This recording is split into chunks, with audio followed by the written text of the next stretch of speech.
περάσουμε στην αντιπαράθεση με τον κύριο Καραμίτσο, ο οποίος θα υποστηρίξει το αναμονή με λέιζερ και ενέσεις. Θα έχουμε καινούργια ψηφοφορία μετά και συζήτηση. Ευχαριστούμε, Θάνο. Καλώς ήρθες.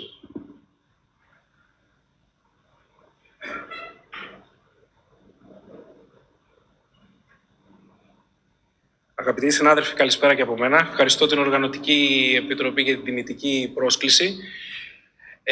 Όταν έχουμε ένα κλινικό ερώτημα, ξεκινάμε από τα βασικά. Διαβάζουμε τον τίτλο και τη διατύπωση. Τι έχουμε εδώ, ποιο είναι το πρόβλημα? Σοβαρή παραγωγική διαβητική εμφυστοειδοπάθεια.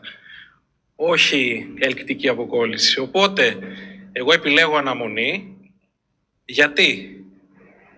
Στη σοβαρή παραγωγική διαβητική εμφυστοειδοπάθεια ξέρουμε πάρα πολύ καλά ότι η αντιμετώπιση της δεν γίνεται με βιτρεκτομή, γίνεται από την diabetic retinopathy study με laser και με τις πρόσφατες μελέτες με anti-VEGF. Και η Clarity το έδειξε αυτό, χρησιμοποιώντας το aflibercept, αλλά και Lucentis από το DRCnet protocol.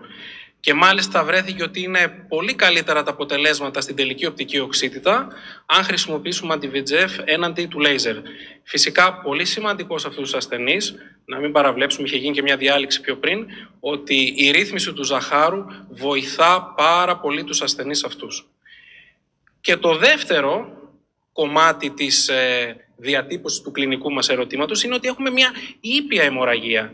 Ήπια αιμορραγία, έτσι. Και εδώ φαίνεται ότι τα anti-VEGF μπορούν να βοηθήσουν στην ενδοϊαλοειδική αιμορραγία, ακόμα και αν είναι πυκνότερη, όχι ήπια.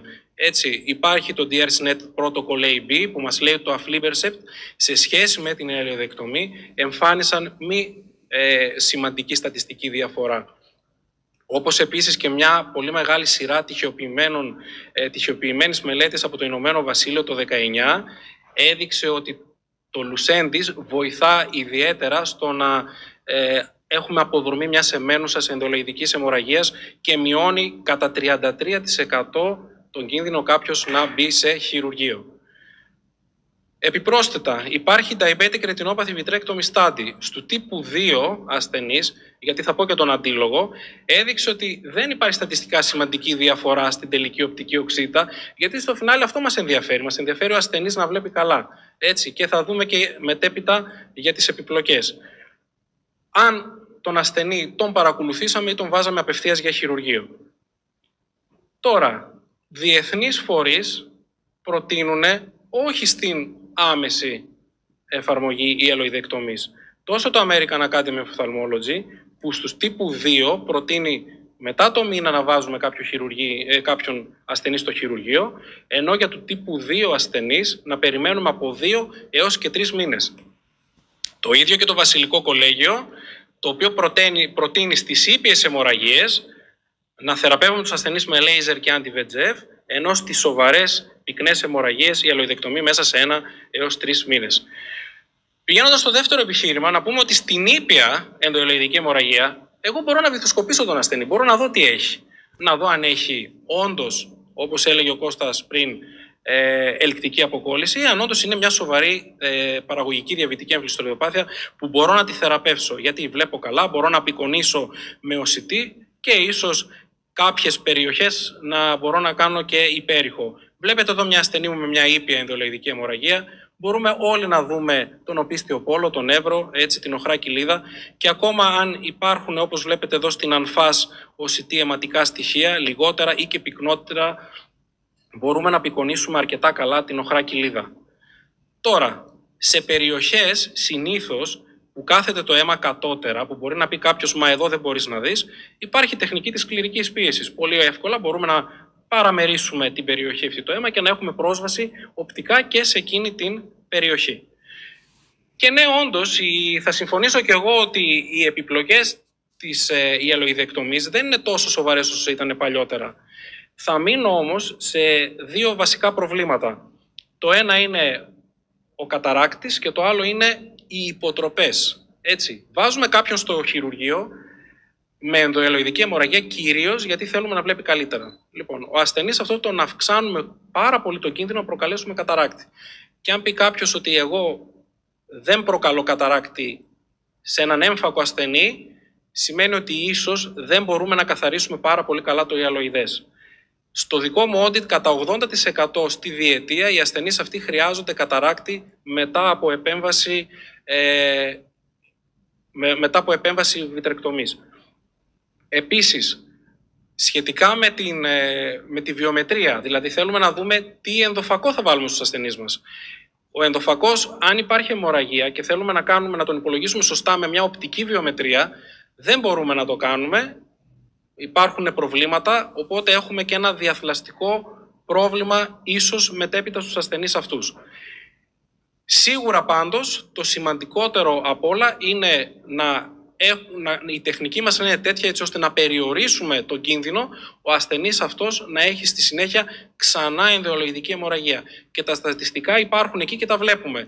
Με ένα πολύ μεγάλο ποσοστό των ασθενών που έχουν κάνει ιαλοειδεκτομή για ενδοελοειδική αιμορραγία, τις πρώτες μέρες ξαναεμφανίζουν αιμορραγία. Και μπορεί μέχρι και σε έναν μήνα μετά το χειρουργείο, σε ένα ποσοστό από 5 έως 10% να εμφανίσουν ξανά υποτροπή. Λοιπόν, σίγουρα στους ασθενείς αυτούς θα πρέπει να καθαρίσουμε πολύ καλά τα στοιχεία πίσω από το φακό.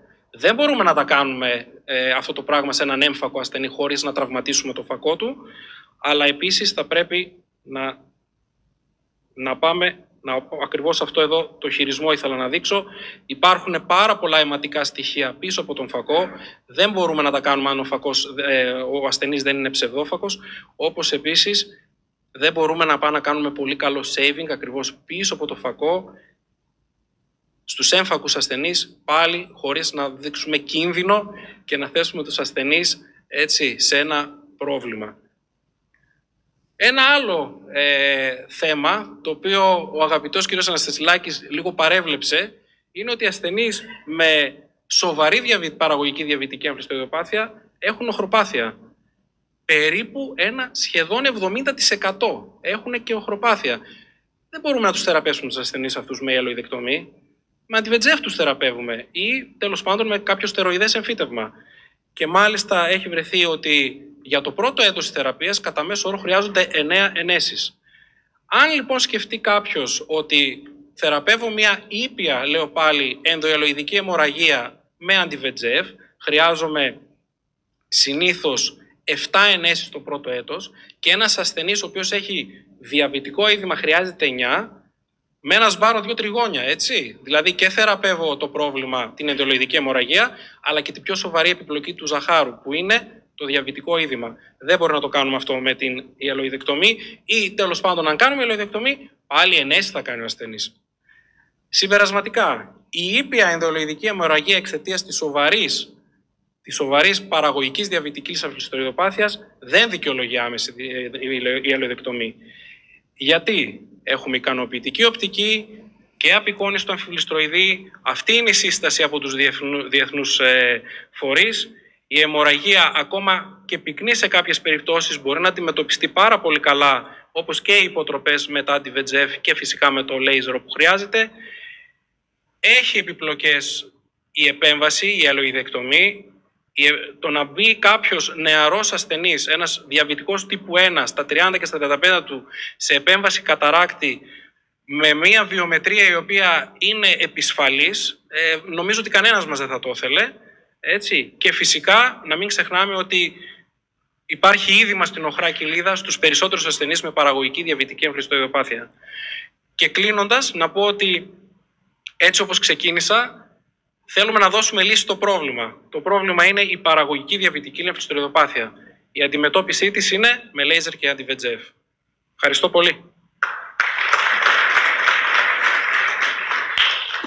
Θανό, σε ευχαριστούμε πολύ. Εξαιρετική παρουσίαση και πάρα πολύ ωραίο βίντεο. Τι μικροσκόπιο χρησιμοποιείς? Zeiss Lumera. Πολύ ωραία. Δεν θα σχολιάσω ούτε θα κάνω συζήτηση τώρα για να μην επηρεάσω το κοινό. Ευχαριστώ Κώστα.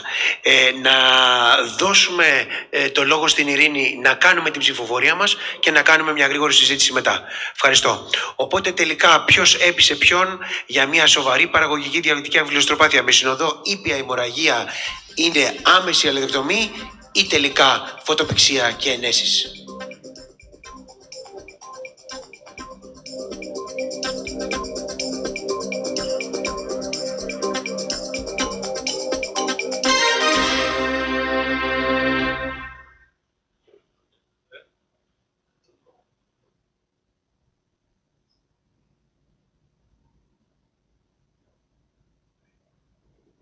Ωραία. Συγχαρητήρια στον κύριο Καραμίτσο, λοιπόν.